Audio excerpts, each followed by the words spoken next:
I had been working on another book, of an effort at a first novel, which never got finished for reasons I'll explain. The first novel was kind of loosely based on my own experiences as a young person working in government in Washington, D.C., and kind of a tale of a person coming from a small town and having idealism crash into Washington's reality. And I got about halfway writing that book and showed it to a friend of mine whose opinion I respected, and he basically told me that it sucked. And I was bummed because that was the fictionalized version of my life, so it was kind of doubly devastating. But at right about the moment that I was abandoning the idea of that book, I was on a vacation and reading a nonfiction book about the history of the fur trade era in the U.S.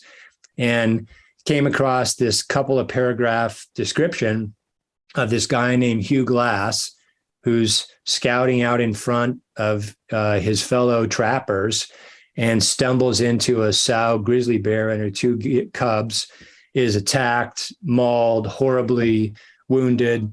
His friends, or supposed friends and comrades, are supposed to stay with him until he dies.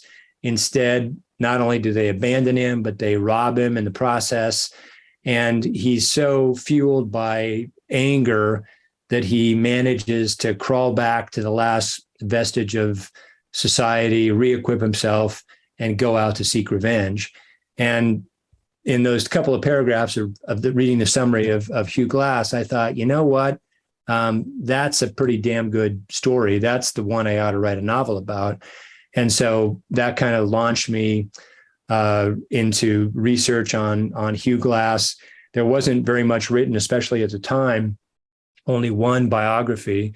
Everything else was just kind of piecing together bits and pieces and kind of imagining, how he might have survived. It's kind of a one-man survival story in at its core. As far as what's written down reliably about Hugh Glass in that era, there's not very much.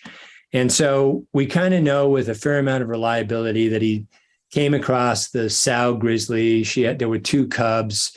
She charges him. He shoots the bear in a shot that is ultimately fatal, but the bear doesn't die fast enough that it doesn't horribly maul him. His wounds are described in a couple of accounts. His scalp is almost torn off. He has an arm that is disabled, a leg that's disabled, horrible claw wounds on his back, and across his throat so that he can no longer speak. So I knew some of those kind of basic details from the historical accounts or what we have. But again, I did a lot of research about bear attacks, which was another fun area to research. And there are some great books that are written about bear attacks.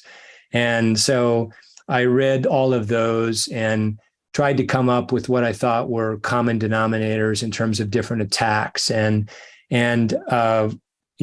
descriptions that people had of remembering their awe and surprise at how fast the animal could move, and how you see a bear in a zoo and you think it's kind of lumbering along and can barely move. In nature, when you see bears, they can be remarkably agile and fast. They can run as fast as a racehorse. And so I tried to convey some of those types of details that came out of some of the general research I did on bear attacks. I spend a lot of time thinking. I live in bear country. I didn't at the time. I spend a lot of time now thinking about bears, and I have that attack scene in the back of my mind sometimes. But I just tried to come up with. I wanted it to unfold over a relatively. I wanted it to be a relatively long scene because I wanted the reader to get a sense of that kind of first realization of kind of like, oh my God, I'm about to get attacked. And then from the historical accounts, it did feel like it went on for a while. And there must have been a moment when he, not only that moment of dread in realizing what's about to happen, but also several moments where he just feels like he's about to die. And when you see how big those animals are, once it got into that very tight physical fight, the notion of having an animal that size attacking you, a lot of what I did, and this was fun because I love reading this kind of nonfiction material. I read a lot of books about wilderness survival, and tried to imagine through all the things I was reading, not only how would somebody survive in the wilderness, but given that he was as badly wounded as he was, and that they'd stolen his knife, they'd stolen his flint and steel. His rifle obviously was gone. So what could a very badly wounded person in the middle of the frontier do to survive, to get food? And so I read about all these kind of exotic traps that would have been beyond the capacity of somebody who was wounded. But I found, for example, this example of a trap that involved digging a pit, a small pit that was camouflaged, and then going in a large spiral, coming down in a spiral motion to that pit, with the idea being that the person was driving mice down towards the center of this circle, and the mice then fall in the pit. And that struck me as one that was kind of, I could imagine a wounded person actually pulling off, because he could scrape out the pit and then, crawl around in a giant spiral. So I did a lot of research about things like that. My then 3 or 5-year-old daughter helped me build deadfall traps in our backyard, because I wanted to, you always read about deadfalls. I thought a deadfall might also be simple enough that a wounded man could do it.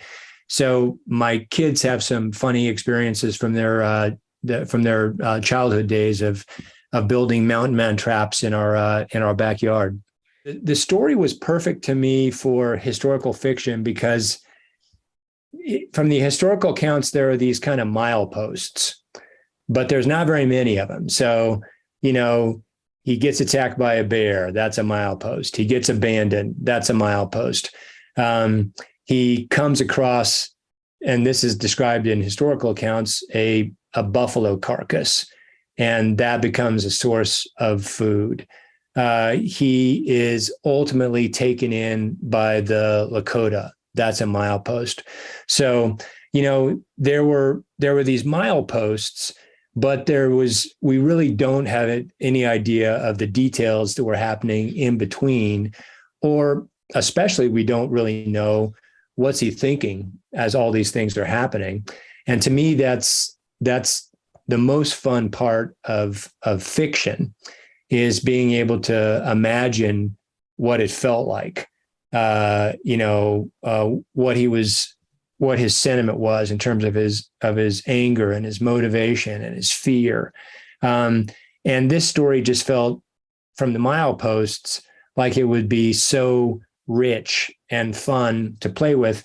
The Revenant, though, was bare bones and just ripe for imagination.